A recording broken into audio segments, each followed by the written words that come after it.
Hi friends, welcome back. Friends, Digital Assistant Operating System Process Management Class number 11. Friends, ఈ process management అనేది second unit, చాలా important unit. ఈ unit నుండి చాలా ఎక్కువ క్వశ్చన్స్ మనం 4 క్వశ్చన్స్ వరకు ఎక్స్పెక్ట్ చేయవచ్చు. ఎందుకంటే ఇది చాలా దీంట్లో చిన్న ఆల్గరిథమ్స్ ఉంటాయి, ఆ సి లాంగ్వేజ్ లో రాసినటువంటి ఆల్గరిథమ్స్ ఉంటాయి. సో కాబట్టి ఈ సో కాల్డ్ ప్రాసెస్ మేనేజ్మెంట్ అనేది చాలా ఇంపార్టెంట్ యూనిట్. దీంట్లో క్లాస్ నెంబర్ 11 లో మనం what is process and what is process management అనేది మనం డిస్కస్ చేయబోతున్నాం. సో ఆల్రెడీ 10 క్లాసెస్ చేసి ఆల్రెడీ పెట్టున్నాం ఫ్రెండ్స్, ప్లేలిస్ట్ లో ఉంటాయి. సో ఒకసారి మీరు అన్ని చూసినట్లయితే కంటిన్యూటీ అనేది అర్థమవుతుంది. సో కాబట్టి దయచేసి ఏది చదివినా ఎస్పెషల్లీ ఆపరేటింగ్ సిస్టంలో బిట్ ఓరియంటెడ్గా చదవకండి. ఎందుకంటే బిట్ ఓరియంటెడ్లో ప్రీవియస్ నుంచి ఏమీ రావు. ఎందుకంటే సిలబస్ అనేది చాలా ఎక్కువగా ఉంటుంది, డెప్త్గా ఉంటుంది. సో డెప్త్గా ఉంటుంది కాబట్టి సో ప్రీవియస్ బిట్స్ నుంచి ఏమీ రావు. సో కాబట్టి కాన్సెప్ట్ నేర్చుకోవడానికి ట్రై చేయండి. Okay, then let's start today's class, process and process management. Process and process management class number 11. యాక్చువల్లీగా ప్రాసెస్ అంటే ఏంటి? సో ప్రాసెస్ అంటే దీన్ని ప్రాసెస్ ఆర్ టాస్క్, ప్రాసెస్ అన్న టాస్క్ అన్న ఒకటే. A process or task is an instance of a program in execution. So execution లో in process అంటే ప్రోగ్రామ్, ఒక ప్రోగ్రామ్ అనేది ఎగ్జిక్యూషన్ లో ఉన్నటువంటి ఒక ప్రోగ్రామ్ యొక్క ఒక చిన్న పార్ట్ ఆఫ్ ప్రోగ్రామ్ ని ఏమంటామంటే ప్రాసెస్ లేక టాస్క్ అంటాం. దీన్నే ఇంకో వేలో అర్థం చేసుకోవడానికి ప్రయత్నిద్దాం. So the smallest unit of work individually schedulable by an operating system. Operating system ద్వారా ఒక చిన్న పీస్ ఆఫ్ వర్క్ షెడ్యూల్ చేయగలిగితే ఆ చిన్న పీస్ ఆఫ్ వర్క్ ఏదైతే ఉందో దాన్ని ప్రాసెస్ అంటాం, లేక దాన్ని టాస్క్ అంటాం. సో ఒక ప్రోగ్రామ్ లో 10 ఇన్స్ట్రక్షన్స్ ఉన్నాయి అనుకోండి, లేక 10 స్టేట్మెంట్స్ ఉన్నాయి అనుకోండి. సో ఈ 10 ఇన్స్ట్రక్షన్స్ లో ఒక ఇన్స్ట్రక్షన్స్ ని 2 పార్ట్లు చేసి ఆ 2 పార్ట్ ని ఒక చిన్న పార్ట్ ఏదైతే ఆపరేటింగ్ సిస్టమ్ ఆ చిన్న పార్ట్ ని షెడ్యూల్ చేయగలుగుతుందో, ఎంత చిన్న పార్ట్ ని ఆపరేటింగ్ సిస్టమ్ షెడ్యూల్ చేయగలుగుతుందో దాన్నే ప్రాసెస్ అంటాం, టాస్క్ అంటాం. ఇది సో ఆర్కిటెక్చర్ కి తర్వాత ఆపరేటింగ్ సిస్టమ్ కి ప్రాసెస్ యొక్క సైజ్ అనేది డిఫరెంట్ గా ఉంటుంది, దాని స్ట్రక్చర్ అనేది డిఫరెంట్ గా ఉంటుంది. సో ఇక్కడ మనం గుర్తుపెట్టుకోవాల్సింది ఏంటంటే 2 పాయింట్స్. ఒకటి ప్రాసెస్ అన్న టాస్క్ అన్న 2 ఒకటే. సో ప్రాసెస్ అంటే ఏమీ లేదు, ఏదైతే ఒక ప్రోగ్రామ్ ఎగ్జిక్యూట్ అవుతుందో ఆ ప్రోగ్రామ్ యొక్క ఒక చిన్న పీస్, ఏదైతే ఆ చిన్న పీస్ ని సో ఆపరేటింగ్ సిస్టమ్ షెడ్యూల్ చేయగలిగినంత చిన్న పీస్ ఏదైతే ప్రోగ్రామ్ లో ఉంటుందో ఆ ప్రోగ్రామ్ యొక్క చిన్న పీస్ ని ఏమంటామంటే సో ప్రాసెస్ అంటాం. Smallest unit of work individually schedulable by an operating system ద్వారా సో షెడ్యూల్ చేయగలిగేటటువంటి ఏదైతే పీస్ ఆఫ్ వర్క్ ఉంటుందో దాన్ని ప్రాసెస్ అంటాం, దాన్ని టాస్క్ అంటాం. సో ఈ ప్రాసెస్ లేక టాస్క్ అనేటటువంటి ఈ వర్డింగ్ ఏదైతే ఉందో ఇది చాలా ఇంపార్టెంట్. ఆపరేటింగ్ సిస్టమ్ కి ప్రాణం లాంటిది. మనం టాస్క్ కి బదులు సో ఫ్రీక్వెంట్ గా ప్రాసెస్ అనే వర్డ్ ని ఎక్కువగా వాడుతూ ఉంటాం. ఓకే, అయితే ఇక్కడ సో ప్రతి ప్రాసెస్ దాన్ని ఒక మేనేజ్మెంట్ ఉంది, ఒక వే ఆఫ్ బిహేవియర్ ఉంటుంది. ప్రతి ప్రాసెస్ ఒక వే ఆఫ్ బిహేవియర్ ఉంటుంది. ఈ ప్రాసెస్ ని ఆపరేటింగ్ సిస్టమ్ లో ఒక సెట్ ఆఫ్ ప్రోగ్రామ్స్ ఉంటాయి. ఆ సెట్ ఆఫ్ ప్రోగ్రామ్స్ ఏం చేస్తాయి, ఈ ప్రాసెస్ అన్నిటినీ మేనేజ్ చేస్తూ ఉంటాయి. ఆపరేటింగ్ సిస్టంలో ఉండేటటువంటి సెట్ ఆఫ్ ప్రోగ్రామ్ ఆర్ సింపుల్గా ఆపరేటింగ్ సిస్టమ్ ఏం చేస్తుంది, ఈ ప్రాసెస్ అన్ని ప్రాసెస్లను కూడా మేనేజ్ చేస్తుంది. సో ఆ ప్రతి ఆపరేటింగ్ సిస్టమ్ యొక్క ఈ ప్రాసెస్ ప్రాసెస్ని మేనేజ్ చేసేటటువంటి విధానాన్ని ప్రాసెస్ మేనేజ్మెంట్ అంటాం. సో ప్రతి ఆపరేటింగ్ సిస్టంలో ఇది ఖచ్చితంగా ఉంటుంది. ఈ ప్రాసెస్ మేనేజ్మెంట్ ఎలాగుంటుంది, ఈ ప్రాసెస్ మేనేజ్మెంట్ యొక్క బేసిక్ ఫంక్షనాలిటీస్ ఏంటి, ప్రాసెస్ మేనేజ్మెంట్ యొక్క ముఖ్యమైనటువంటి ఫంక్షనాలిటీస్ ఏంటి, ఇర్రెస్పెక్టివ్ ఆఫ్ ఆపరేటింగ్ సిస్టమ్ అంటే సో మల్టీ టాస్కింగ్ కానీ, మల్టీ యూజర్ కానీ, మల్టీ ప్రోగ్రామింగ్ కానీ, టైం షేరింగ్ కానీ, ఏ రియల్ టైం షేరింగ్ కానీ, ఏ ఆపరేటింగ్ సిస్టమ్ అయినా ఆ ఆపరేటింగ్ సిస్టంలో సో ప్రాసెస్ అనేవి ఉంటే, ప్రాసెస్ లేకుండా ఆపరేటింగ్ సిస్టమ్ ఉండదు. ఆ ప్రాసెస్ని మేనేజ్ చేసేటటువంటి ఒక ఆల్గారిథం ఉంటుంది. ఆల్గారిథం సెట్ ఆఫ్ ప్రోగ్రామ్స్ ఉంటాయి. ఆ ప్రోగ్రామ్స్ ఏమంటామంటే ప్రాసెస్ మేనేజ్మెంట్ అంటాం. ప్రాసెస్ మేనేజ్మెంట్లో 5 బేసిక్ ఫంక్షనాలిటీస్ అనేవి ఉంటాయి. ఈ ప్రాసెస్ మేనేజ్మెంట్ ఫస్ట్ ఏం చేసిద్ది, ప్రాసెస్ని క్రియేట్ చేసిద్ది, అలాగే వాటిని రిమూవ్ చేసిద్ది లేక సో డిస్ట్రక్షన్ చేసిద్ది. ఒక ప్రాసెస్ని క్రియేట్ చేసిద్ది. ఎవరు క్రియేట్ చేస్తారు, ఆపరేటింగ్ సిస్టమ్ క్రియేట్ చేసిద్ది. ఈ ప్రాసెస్ క్రియేషన్ ఎలా జరుగుతుందంటే ఎప్పుడైతే ఒక ప్రోగ్రామ్ ఎగ్జిక్యూట్ కోసం ఆపరేషన్ సిస్టమ్ని అడుగుతుందో, ఆపరేటింగ్ సిస్టమ్ని ఇనిషియేట్ చేయడం ప్రోగ్రామ్ ఎగ్జిక్యూషన్ కోసం ఆపరేటింగ్ సిస్టమ్ని ఇనిషియేట్ చేయడంతో అప్పుడు ఆపరేటింగ్ సిస్టమ్ ఏం చేసిద్ది, ఒక ప్రాసెస్ని ఒకటి కాదు, ఫస్ట్ ఒక ప్రాసెస్, నెంబర్ ఆఫ్ ప్రాసెస్లు అనేవి ఒక ప్రోగ్రాంలో సమ్ ఫినైట్ ప్రాసెస్లు ఉంటాయి, కొన్ని ప్రాసెస్లు ఉంటాయి, అవి 10 or 20 మనం చెప్పలేం. కొన్ని ప్రాసెస్ని ఆపరేటింగ్ సిస్టమ్ అనేది క్రియేట్ చేసింది. సో అప్పుడు ఏం చేసింది, ప్రోగ్రామ్ ఎప్పుడైతే నేను ఎగ్జిక్యూట్ చేస్తాను అని ఆపరేటింగ్ సిస్టమ్ని ఇనిషియేషన్ చేస్తుందో అప్పుడు ఇమీడియట్లీగా ఆపరేటింగ్ సిస్టమ్ ఏం చేసిద్ది, ఫస్ట్ ప్రాసెస్ని క్రియేట్ చేసింది. సో ఈ విధంగా ప్రాసెస్ అనేది క్రియేట్ అవుతుంది. ఆ ప్రాసెస్ ఎగ్జిక్యూట్ అయిపోయిన తర్వాత అంటే ఆ ప్రాసెస్ యొక్క ఫంక్షనాలిటీ లేక ఆ ప్రాసెస్ యొక్క పని అయిపోయిన తర్వాత ఆ ప్రాసెస్ని రిమూవ్ చేయటం కానీ ఆ ప్రాసెస్ని డిస్ట్రాయ్ చేస్తుంది. రిమూవ్ ఎప్పుడు చేస్తుందో చూద్దాం. ఫస్ట్ ప్రాసెస్ యొక్క పని కంప్లీట్ అయిపోయింది. ప్రాసెస్ యొక్క పని కంప్లీట్ అయిపోతే ఏం చేస్తుంది, ఆ ప్రాసెస్ని డిస్ట్రక్షన్ చేస్తుంది. రిమూవ్ ఎప్పుడు చేస్తుంది, సో కొన్ని సందర్భాల్లో ఒక ప్రాసెస్ అనేది ఎగ్జిక్యూట్ అవుతున్నప్పుడు IO ఇన్పుట్ అవుట్పుట్ డివైజెస్ యొక్క ఇంటరప్షన్ అనేది అవసరం ఉంటుంది. ఇన్పుట్ అవుట్పుట్ డివైజెస్ యొక్క ఇంటరప్షన్ అనేది అవసరం అవుతుంది. అలాంటి సందర్భంలో ఆపరేటింగ్ సిస్టమ్ ఏం చేస్తుంది, ఏ ప్రాసెస్ అయితే ఎగ్జిక్యూట్ రన్నింగ్లో ఉంటుందో ఆ ప్రాసెస్ని సస్పెండ్ చేస్తుంది. అంటే దాన్ని కొంచెం సేపు ఆ ప్రాసెస్ నుంచి బయటకు తీస్తుంది. దాన్ని రిమూవింగ్ అంటాం. So creating, removing, destroying of process basic functionality. రెండోది ఏం చేసిద్ది, controlling of progress of process.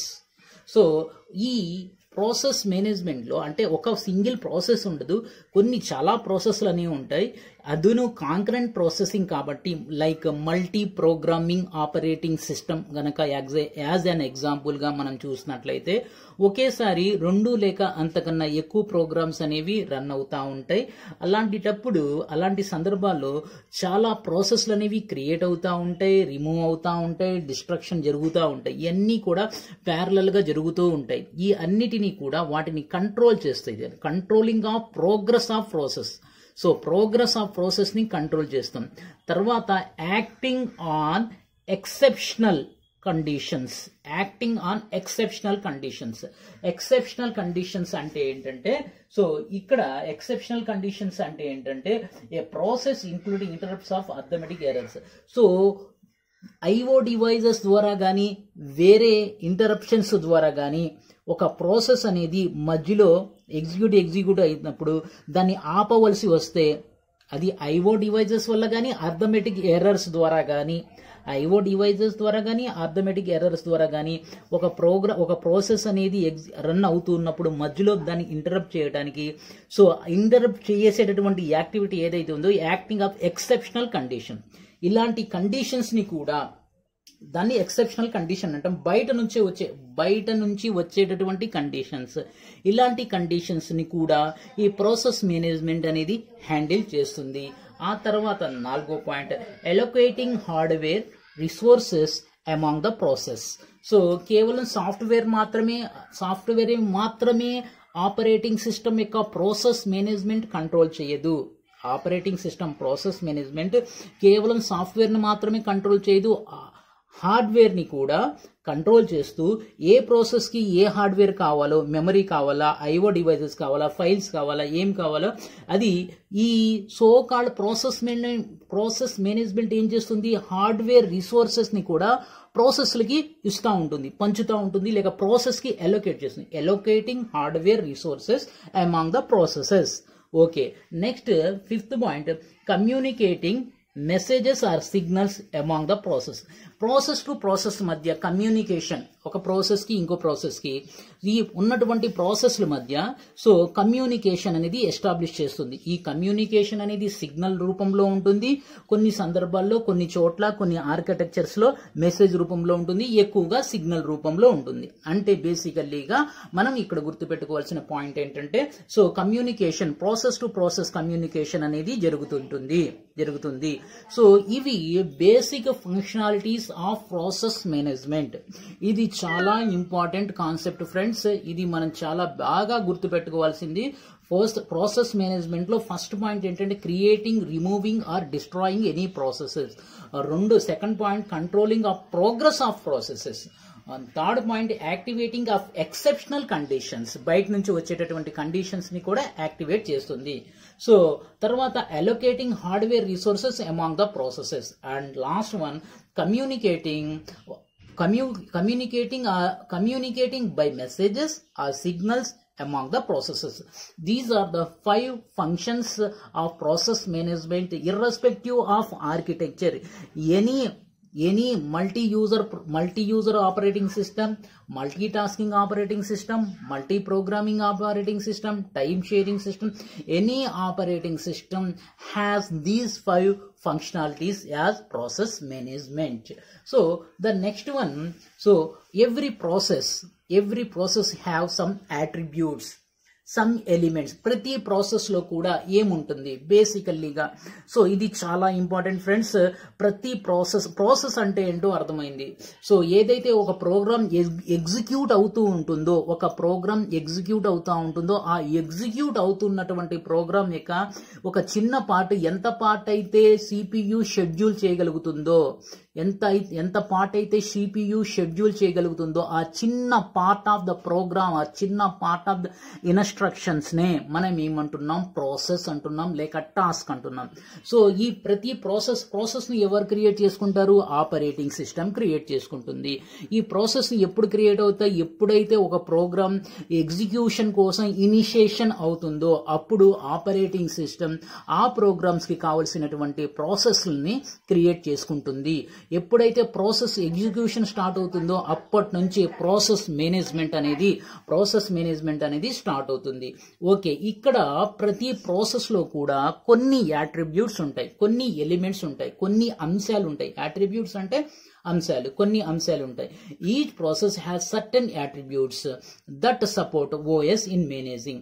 So ఈ యాట్రిబ్యూట్స్ ఉండటం వల్లనే, లేకపోతే ఈ పాయింట్స్ ఉండటం వల్లనే, లేక ఈ ఎలిమెంట్స్ ఉండటం వల్లనే ఆ ప్రాసెస్ ని ప్రాసెస్ మేనేజ్మెంట్ కంట్రోల్ చేయగలుగుతుంది.